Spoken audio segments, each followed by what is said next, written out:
တော့ပါခွေဟန်ဆောင်နေမရင်နဲ့စီစဉ်သွားတော့ချောင်းလေးလွမ်းနဲ့ဆုံးတွေ့လိုက်ပါခွေ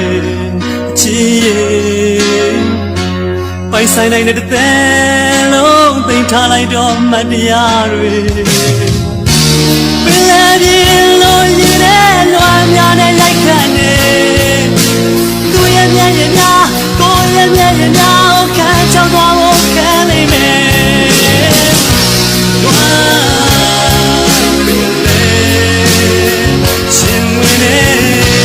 တော့နေရပင်လယ်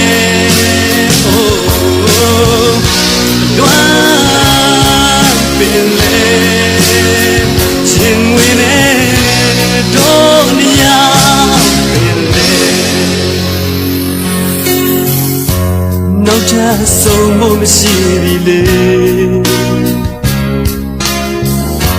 ဒီနေရာတွေကွာဝဲနှလုံးသားတွေကစီစဉ်နေမပြောင်းလဲခြင်းမရှိပါစေတို့တွေကံကြမ္မာကိုလဲစားရတတ်မှုနဲ့စီစဉ်သွားပင်လယ်ပြင်လိုရည်နဲ့လွမ်းများနဲ့ရိုက်ခံနေသူရဲ့မျက်ရည်များကိုယ့်ရဲ့မျက်ရည်များခံချောက်သွား